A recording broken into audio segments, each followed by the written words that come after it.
Madam sex ಮಾಡೋದು periods ಟೈಮಲ್ಲಿ ಒಳ್ಳೇದಾ, ಮತ್ತು ನನ್ನ ಹೆಂಡ್ತಿನೇ ನನಗೆ ಸೆಕ್ಸ್ ಮಾಡಲಿಕ್ಕೆ ಫೋರ್ಸ್ ಮಾಡ್ತಿದ್ದಾಳೆ ಅಂತ ಕೇಳ್ತಾ ಇದ್ರಿ. ಸೊ ಅದಕ್ಕೆ ನಾನು ಅದ್ರ ಬಗ್ಗೆ ವಿಡಿಯೋ ಮಾಡ್ತಾ ಇದ್ದೀನಿ. ಕಾರಣ ಪೀರಿಯಡ್ಸ್ ಟೈಮಲ್ಲಿ ಸೆಕ್ಸ್ ಮಾಡಬಾರ್ದು ಅಂತ ಏನಿಲ್ಲ, ಅಥವಾ ಮಾಡಿದ್ರೆ ಕೆಟ್ಟದ್ದು ಅಂತಲೂ ಏನಲ್ಲ. ಹಿಂದಿನಿಂದನೂ ನಮ್ಮ ಜನ ಏನಕ್ಕೆ ಆ ಟೈಮಲ್ಲಿ ಸೆಕ್ಸ್ ಮಾಡಬಾರ್ದು ಅಂತ ಅನ್ಕೊಂಬಂದಿದ್ದಾರೆ ಅಂದರೆ, ಆಕೆ ತುಂಬ ಸ್ಟ್ರೆಸ್ಸಿಂದ ಇರ್ತಾಳೆ, ಮತ್ತು ಕೆಲವೊಂದು ಹೆಣ್ಮಕ್ಳಿಗೆ ಹೊಟ್ಟೆ ನೋವು, ಸೊಂಟ ನೋವು, ಬ್ಯಾಕ್ ಪೇನು ಇದೆಲ್ಲ ಇರುತ್ತೆ. ಸೊ ಅಟ್ಲೀಸ್ಟ್ ಒಂದು 3-4 ಡೇಸ್ ಆದರೂ ಅವಳು ನೆಮ್ಮದಿಯಾಗಿ ಚೆನ್ನಾಗಿರಲಿ ಅಂತ, ಮತ್ತು ಚೆನ್ನಾಗಿ ರೆಸ್ಟ್ ಮಾಡಲಿ ಅಂತ ಅಷ್ಟೇ ಅದಕ್ಕೆ ಆ ಟೈಮಲ್ಲಿ ಸೆಕ್ಸ್ ಮಾಡಬಾರ್ದು ಅಂತ ಹೇಳಿರೋದು. ಬಟ್ ಆದರೂ ನನಗೆ ಇಲ್ಲಿ ಕೇಳ್ತಿರೋ ಪ್ರಕಾರ ನನ್ನ ಹೆಂಡ್ತಿನೇ ನನ್ನನ್ನು ಕೇಳ್ತಾ ಇದ್ದಾರೆ, ಫೋರ್ಸ್ ಮಾಡ್ತಾ ಇದ್ದಾರೆ ಮೇಡಮ್ ಅಂತ ಹೇಳಿದ್ರೆ, ನಾನಿಲ್ಲಿ ಹೆಣ್ಮಕ್ಳಿಗೆ ಒಂದು ಹೇಳೋದಕ್ಕೆ ಇಷ್ಟಪಡ್ತೀನಿ.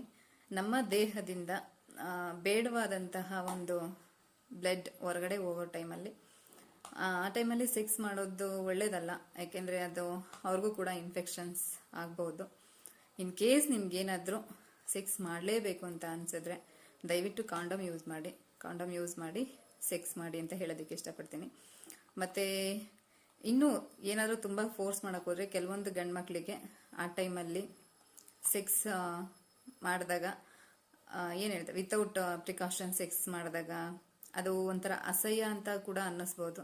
ಸೊ ಅವ್ರಿಗೇನಾದರೂ ಒಂದು ಸಲ ಅದ್ರ ಬಗ್ಗೆ ಅಸಹ್ಯ ಅನಿಸಿದ್ರೆ ಎಷ್ಟೋ ಜನಕ್ಕೆ ಸೆಕ್ಸ್ ಮೂಡ್ ಆಫ್ ಆಗೋದೇ ಇರುತ್ತೆ, ಅಥವಾ ಸೆಕ್ಸಿನ ಬಗ್ಗೆ ಇಂಟ್ರೆಸ್ಟ್ ಹೋಗೇ ಬಿಡುತ್ತೆ, ಆ ಥರ ಆಗುತ್ತೆ.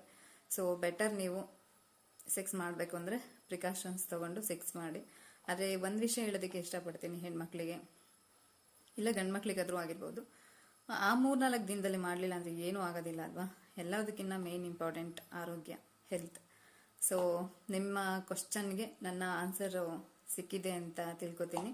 ವಿಡಿಯೋ ನೋಡ್ತಿರ್ತೀರಾ, ಪಕ್ಕದಲ್ಲೇ ಇರೋ ಒಂದು ಸಬ್ಸ್ಕ್ರೈಬ್ ಬಟನ್ ಪ್ರೆಸ್ ಮಾಡಿದ್ರೆ ಮುಗಿತಪ್ಪ, ಅದಕ್ಕೂ ಯಾಕೆ ಕಂಜೂಸ್ತನ. ಪ್ಲೀಸ್ ಸಬ್ಸ್ಕ್ರೈಬ್ ಮಾಡಿ. Thank you so much.